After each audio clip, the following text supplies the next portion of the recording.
Open now, both of you. Black thief. I know you're stealing. Sir, we just walked in. Shut up, Blackie. I've been watching you since you came through that door. Suspicious. We didn't touch anything. You filthy little rats. You people always come crawling in here thinking you can steal. I know you're kind. I'm not stupid. Don't you dare cover for each other. You thieving blackies. Get out before I kick you out myself. 15 customers watched through the glass and said nothing. What Wade Greer didn't know was about to cost him everything. 45 minutes earlier, Solomon Taylor was walking back into his penthouse on the Upper East Side, sneakers damp from the leaves on the Central Park Loop.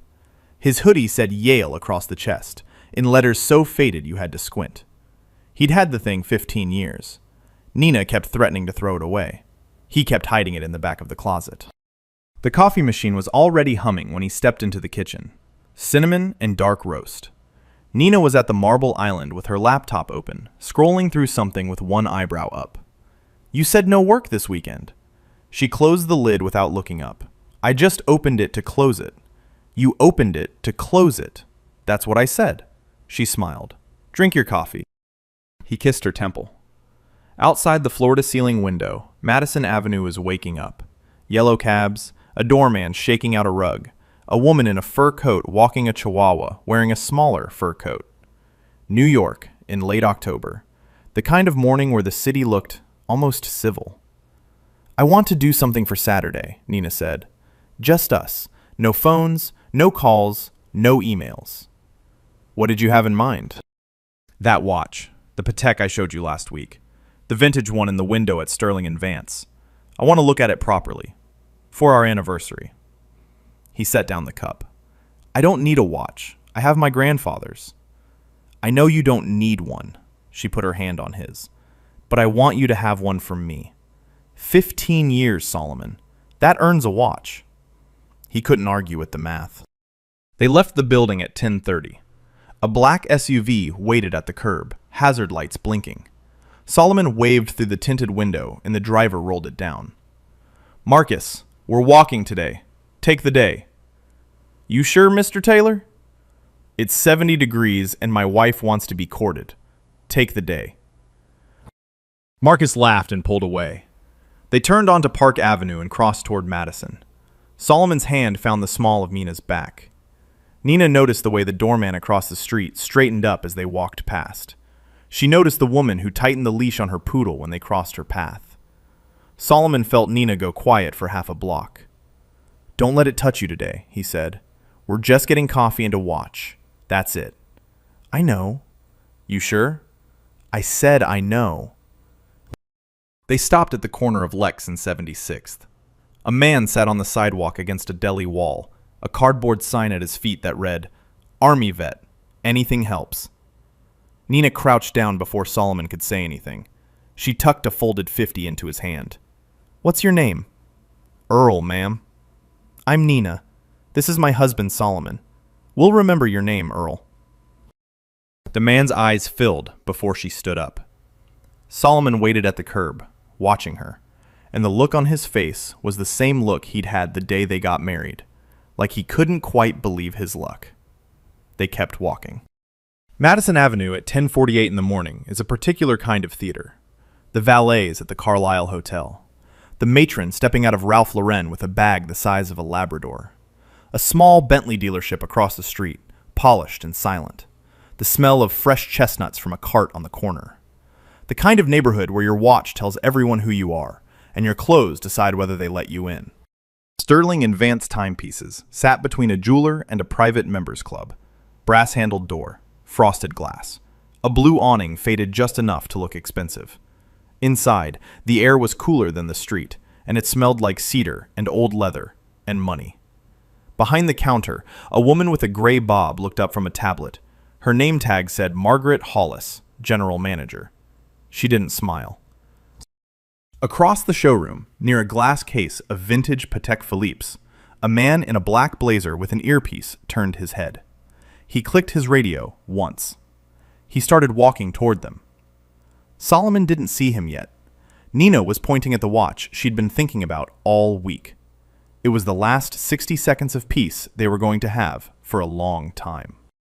Wade Greer had been working the floor at Sterling & Vance for 8 years, long enough to know every regular by name, long enough to know that the man with the silver hair who came in every Tuesday spent $90,000 on a Lang in 12 minutes flat, long enough to know, in his own private opinion, what kind of customer belonged in this store and what kind didn't. He'd been watching Solomon and Nina since they stepped through the door. He intercepted them between the Rolex case and the Patek Philippe display. Smile pulled tight across his teeth, eyes scanning like a hand checking a stranger's pockets. "Morning, folks. Anything I can help you find today?" It was the way he said folks, like the word was a small test. Solomon answered easily. "Just browsing. My wife is looking at a piece. Anniversary gift." "Of course." Wade's smile didn't reach his eyes. "Take your time." He didn't walk away. He took 2 steps back, then 1 step closer than he'd been before. His shadow slid onto the floor in front of Nina before her hand reached the glass. Nina moved toward the Patek case. She pointed at a vintage piece on the second shelf, a Calatrava from 1968, cream dial, leather strap so soft it looked like skin. The salesman behind the counter, a young man in a slim charcoal suit, opened his mouth to greet her. Then he glanced past her shoulder. He saw Wade.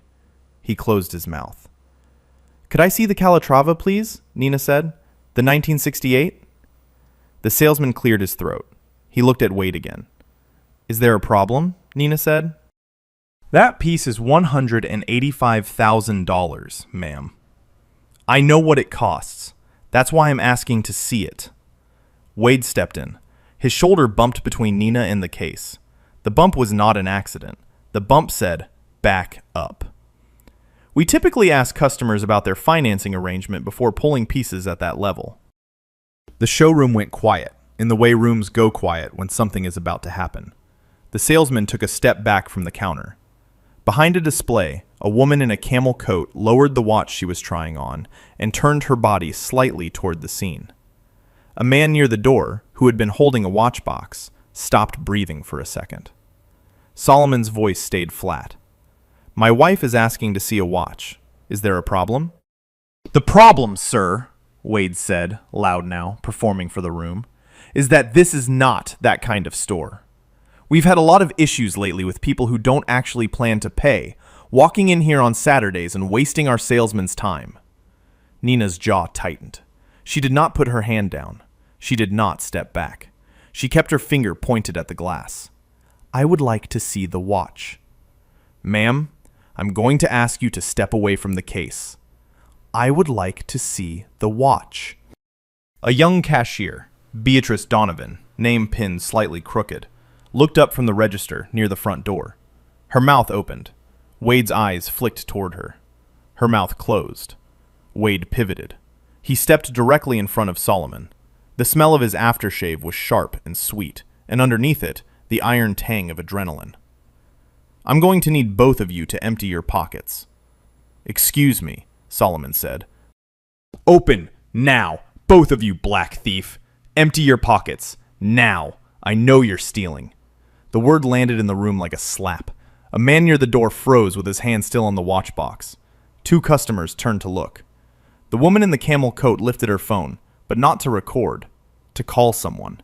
Her hand was shaking. She did not press the green button. Solomon's face did not change. His voice did not rise. "Sir, we just walked in. We haven't touched anything." "Shut your mouth, boy. I've been watching you since you came through that door." Wade's spit flecked Solomon's collar. He was inches away now, close enough that Solomon could smell his coffee breath, the iron tang of pure adrenaline, the cheap starch on his white shirt. "You two look like trouble, and everyone in this store knows it. We're just looking around, that's all." Wade's lip curled. His eyes raked down Nina's body, her jeans, her sneakers, her ringless left hand jammed in her jacket pocket, then back up to Solomon's faded Yale hoodie, then back down to Nina's shoes. "Looking around in a store like this, dressed like that? You filthy little rats. You people always come crawling in here thinking you can steal. I know you're kind. I'm not stupid. You came here to steal. Beatrice, behind the register, put a hand over her own mouth. Margaret Hollis stayed behind the counter. She did not move. She did not speak. She held her tablet at her chest like it was a small shield. Her eyes met Nina's for 1 full second. Then she looked down at the marble floor. Solomon raised both hands, slow, palms open. The universal gesture of a black man in America who has done the math, again, on what it costs to be right. We'll leave. We don't want any trouble. You're right, you'll leave. Wade was almost shouting now. And if I ever see your faces in here again, I'll have you arrested on the spot. He grabbed the back of Solomon's hoodie at the collar. His knuckles dug into the base of Solomon's neck. He yanked. The hoodie fabric stretched. A seam at the shoulder gave a small, audible pop. Get on the ground or I'm calling the cops right now. We're leaving. Right now, we're leaving. Wade marched him 3 steps toward the door. Solomon stumbled once. The bell on the door rattled against the glass. Wade was breathing through his nose, loud, like a man finishing a workout he'd been waiting to do all morning. Nina followed. Her hand reached forward.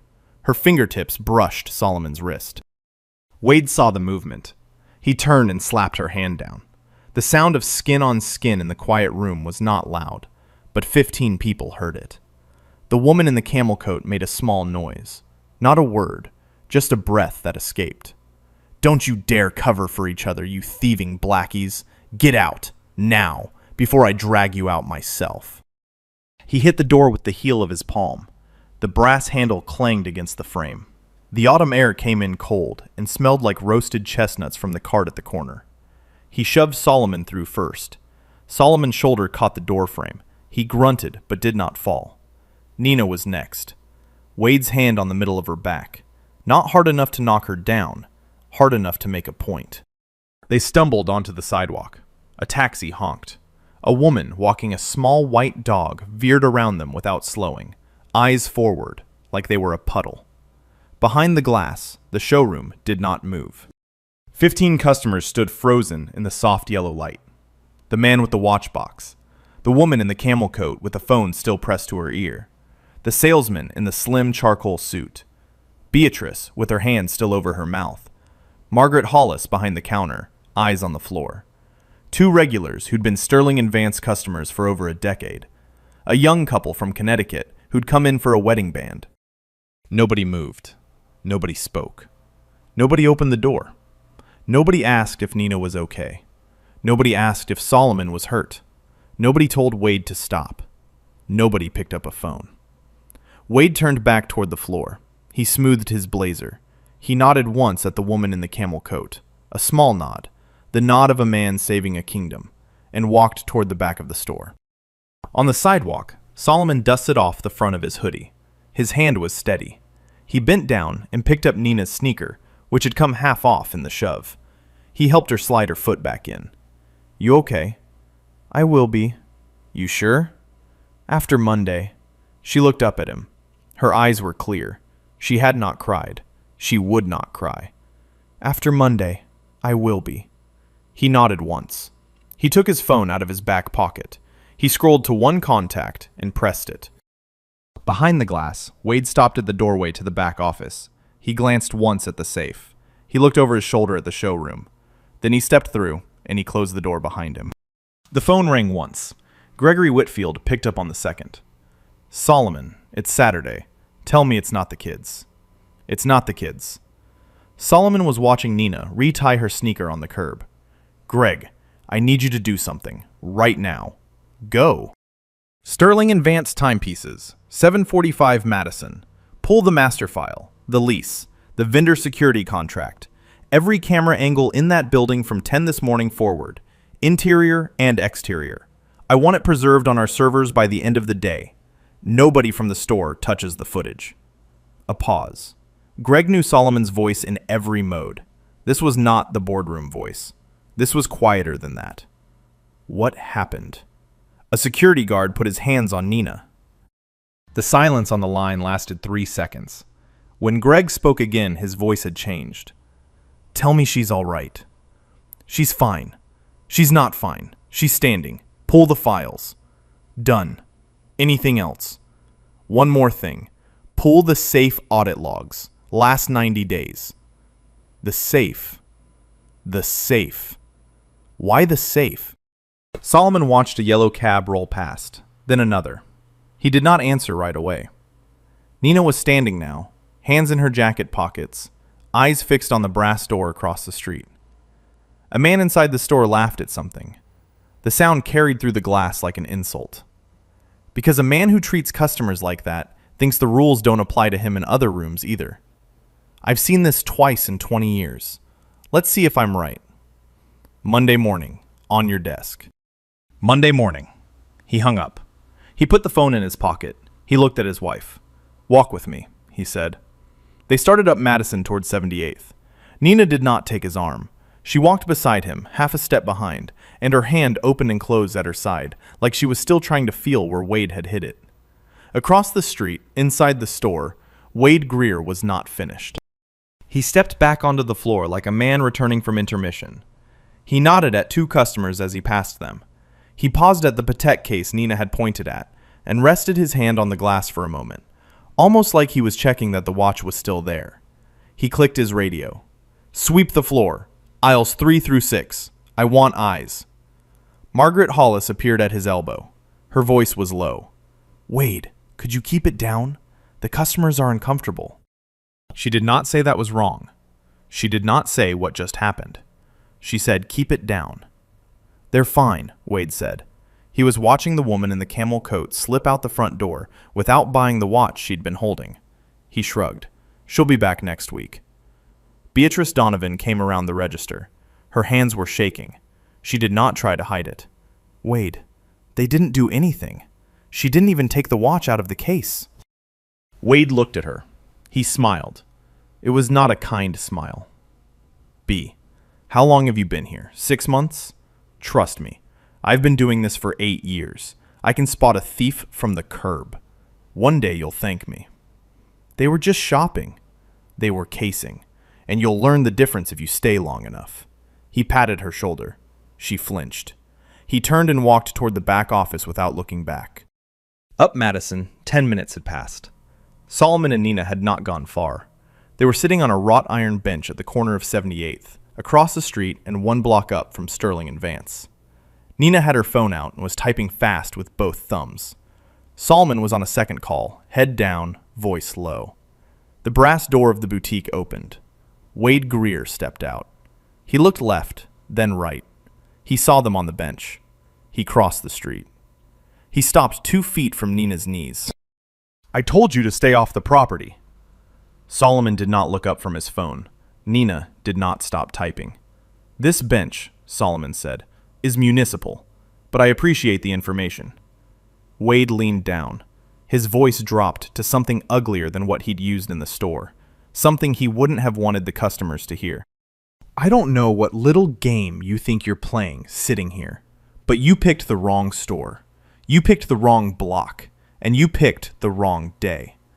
I see you on this corner in 20 minutes. I'm calling NYPD, and I'm telling them you're loitering with intent. Nina lifted her eyes from her phone. She looked at him the way a prosecutor looks at a witness she has already decided to break. Noted. Wade held her stare for 2 seconds. He blinked first. He turned. He walked back across Madison and through the brass door. The door swung shut behind him with a soft brass click that sounded, in the autumn quiet, almost polite. Solomon and Nina did not stay on the bench long after that. They flagged a cab on 78th. Nina got in first. Solomon climbed in after her. He gave the driver the address of his apartment. He didn't say a word the rest of the ride. Back in the penthouse, the coffee from that morning was still on the counter, cold in the mug. Nina opened her laptop on the kitchen island. She pulled up the corporate structure of Taylor Capital Partners. She typed in the address of 745 Madison Avenue.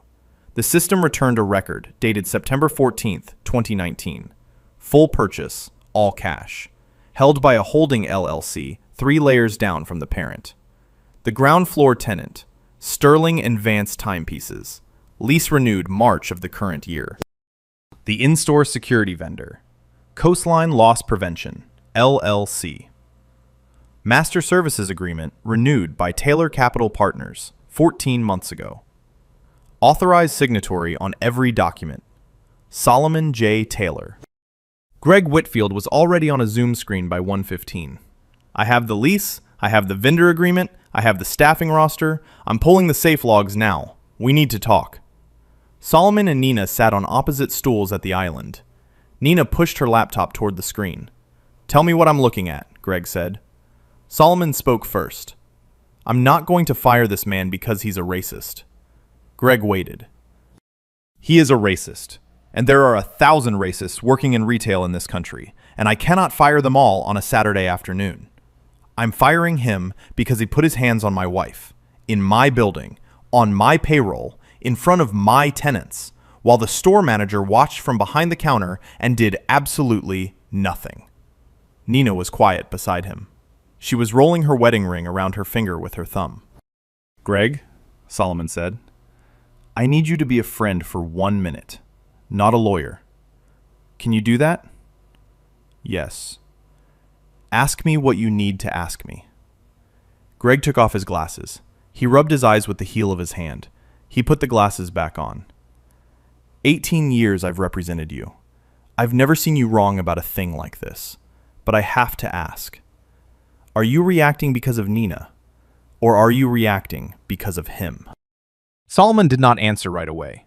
Outside the window, a flock of pigeons lifted from a rooftop across the avenue. Nina put her hand over his on the marble. Both, Greg, and that's the problem. I need to know I'm not firing an innocent man on the worst day of my wife's year. I need data. I need numbers. I need an independent line of evidence. Because if I'm wrong about the safe, I still fire him for what he did this morning. That's not in question. But if I'm right about the safe, then he's not just a man with a bad heart. He's a thief who used a uniform and a racial profile to do his stealing. And those are two different men. And they get treated two different ways. Greg nodded slowly. He wrote something on a yellow pad. Monday morning. You'll have it. Monday morning. The Zoom ended. Solomon closed the laptop. Nina put her head on his shoulder for the first time all day. He kissed the top of her hair. They sat that way for a long time. Across the river, that same evening, in a third-floor walk-up in Astoria, Wade Greer kicked off his shoes and dropped his blazer over the back of a chair. He went to the bedroom. He got down on his knees. He pulled a fireproof safe out from under the bed. He spun the dial. Inside the safe, neat banded stacks of cash sat next to a small stack of folded receipts. Each receipt had the Sterling and Vance logo in the corner. He pulled the top one off. He added a new band of bills to the stack, fresh from his blazer's inner pocket. He smoothed it down. He closed the safe. He stood up. He stretched. He went to the kitchen and poured himself a tall drink and laughed once at something on his television.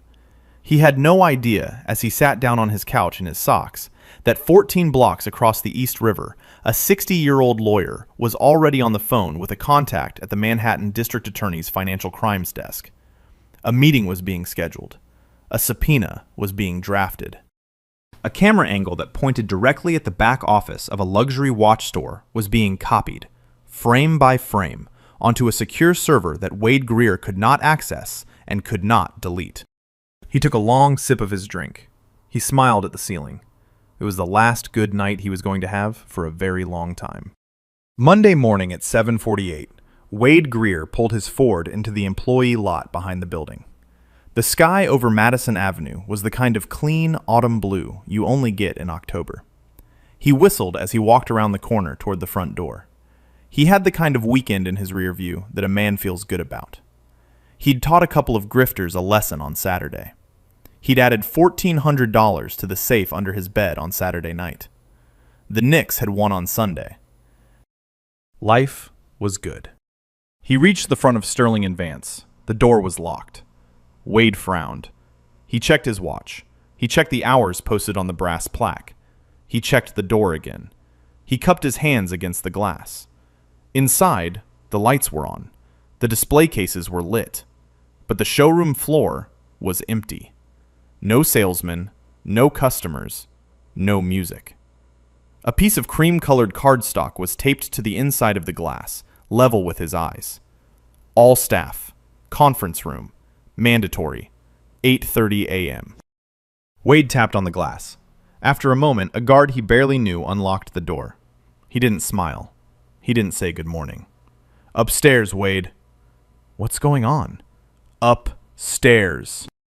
Wade rode the elevator up to the 3rd floor. He stepped out. The conference room door was open. Margaret Hollis was already seated at the long mahogany table. Her face was the gray color of wet ash. Beside her, at the head of the table, sat 2 men in dark suits. The older one had a yellow legal pad. The younger one had a laptop open and a leather folder closed in front of him. Wade did not recognize either of them. At the far end of the table sat Beatrice Donovan. Her eyes were red. She didn't look up. "What is this?" Wade said. Nobody answered him. He sat down anyway. He folded his arms. The conference room door opened again. Solomon and Nina Taylor walked in. Solomon wore a charcoal suit, cut close. White shirt, navy tie. The hoodie was gone. The jeans were gone. Nina wore a slate gray suit, her hair pulled back into a low knot at the nape of her neck. Pearl studs, a small gold pin on her lapel that Wade had no way of recognizing, but that the lawyer on the right of the table nodded at when she passed. Wade's face did something complicated. Recognition first, then disbelief, then a small involuntary sound from the back of his throat that nobody pretended not to hear. Margaret Hollis closed her eyes. Solomon did not sit down. He walked to the head of the table. He placed a leather folder on the wood in front of Wade. He did not open it. "Mr. Greer." Wade did not answer. "Open it." Wade opened the folder. The first page was the deed to 745 Madison Avenue. Signed at the bottom right, Solomon J. Taylor, Chairman and CEO, Taylor Capital Partners. The second page was the master lease for Sterling and Vance timepieces. Same signature, same name.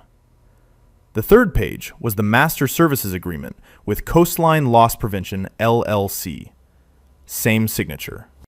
The fourth page was Wade's own employment contract, countersigned at the bottom by an LLC that Wade had never bothered to look up, which rolled up 2 layers into Taylor Capital Partners.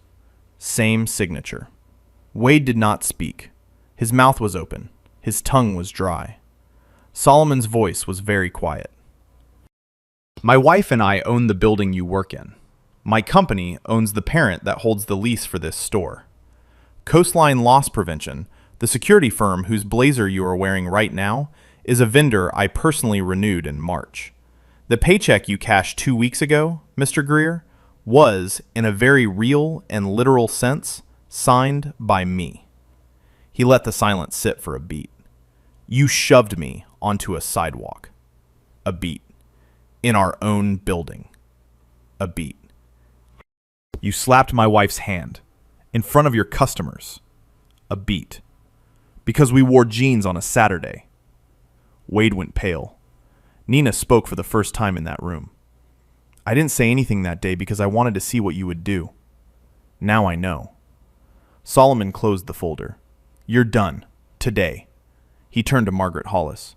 "And the manager who watched it happen from behind the counter? Your review starts this afternoon." Wade tried to speak. The first sound that came out was not a word. He swallowed. He tried again.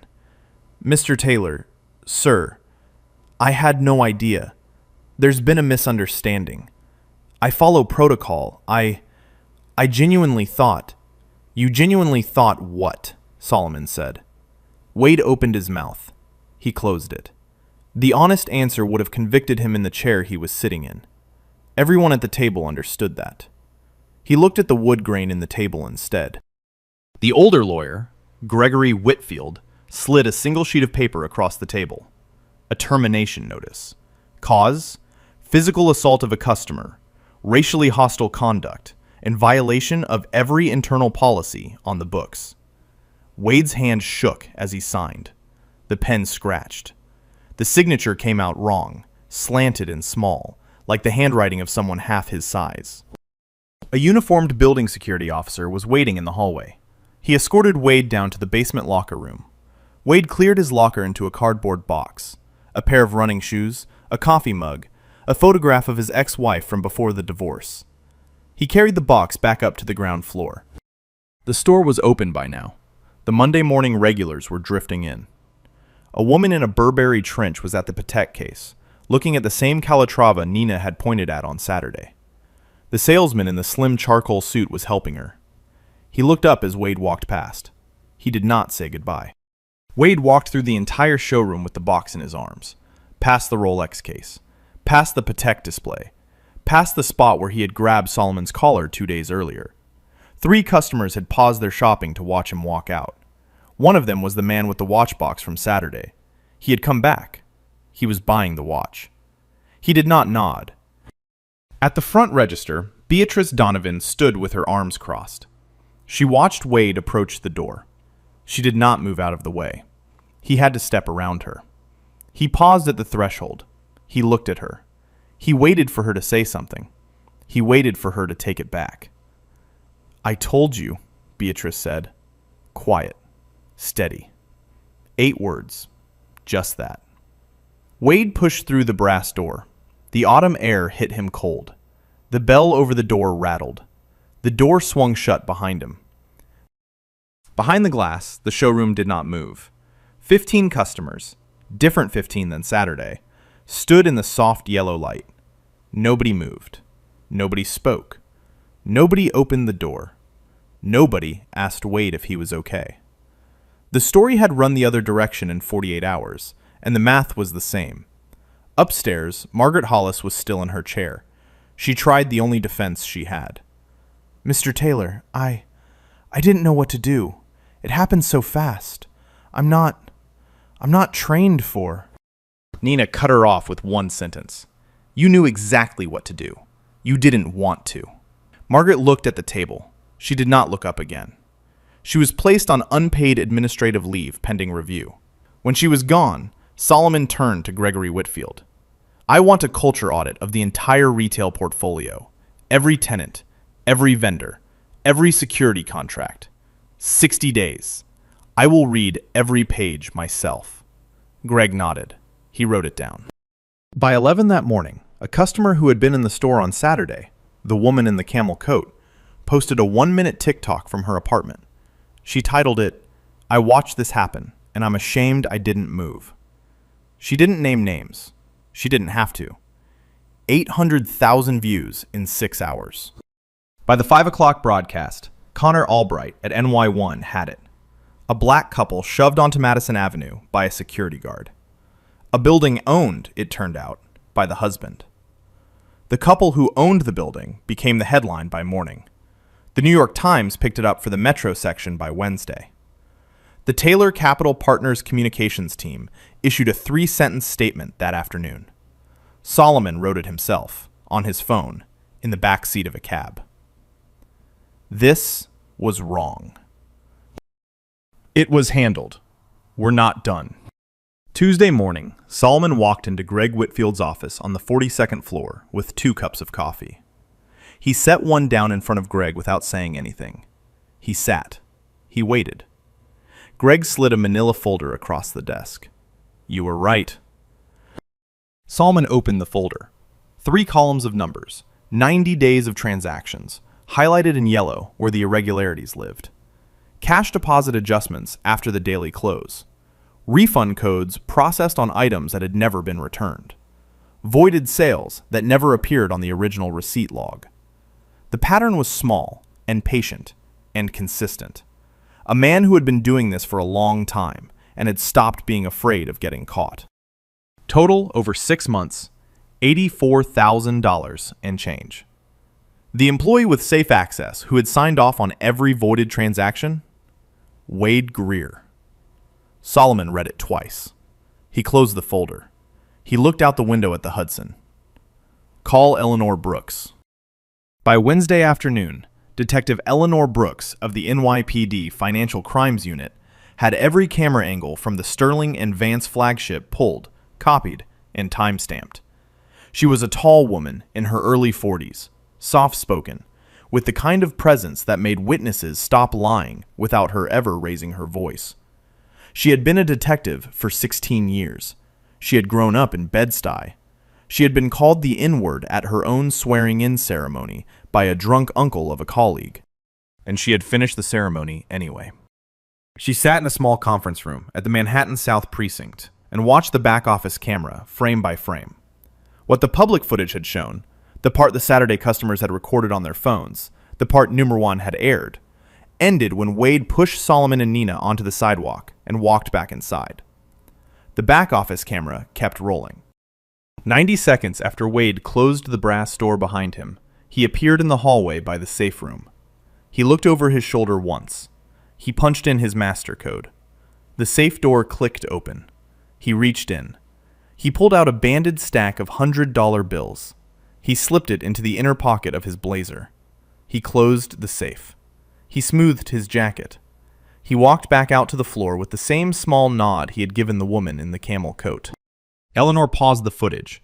She rewound it. She watched it again. Then she picked up her phone and made the call.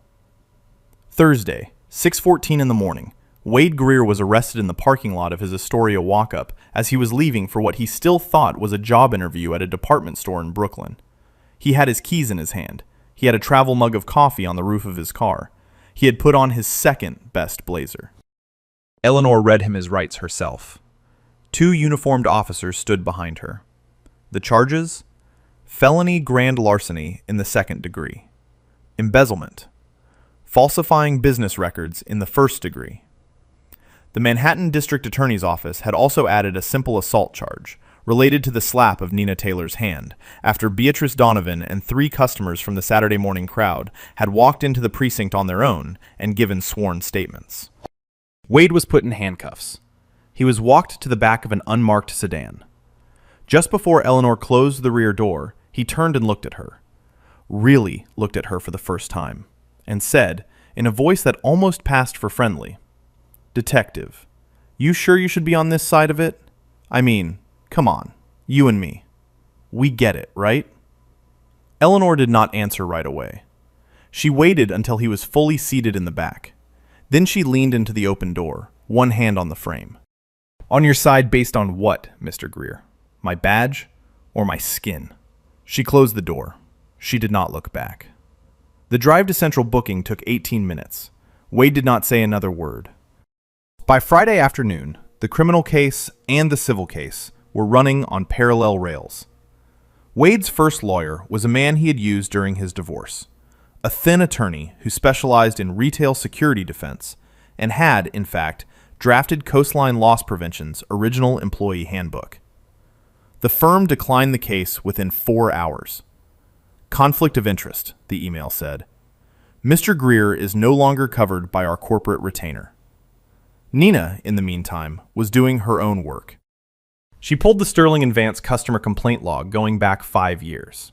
She found 11 complaints, all from black customers, all about Wade specifically, all marked resolved without any actual resolution. She did not call her PR team. She did not call her foundation. She did not call her communications director. She picked up the phone herself and called 3 of those 11 women. She told them who she was. She told them what had happened to her on Saturday. She told them she would personally pay for their attorneys if they wanted to file civil complaints. 2 of them said yes immediately. The third one cried for 10 minutes on the phone and then said yes. Nina did not tell anyone she had done this. Connor Albright found out 2 weeks later when the civil filings hit the public docket. He ran a 3-part series on hostile retail environments across the city. Half of New York was talking about it by the end of the month. Wade Greer's criminal case did not go to trial. His public defender, assigned after the divorce attorney declined, looked at the back office camera footage and the safe audit and the customer statements and advised him to take the plea. He pleaded guilty to 1 count of grand larceny and 1 count of simple assault. The judge handed down 38 months in a state correctional facility, full restitution to Sterling and Vance, a permanent ban from licensure as a retail security officer anywhere in the state of New York. At sentencing, the judge looked at Wade over a pair of half-moon reading glasses and spoke for exactly 32 seconds.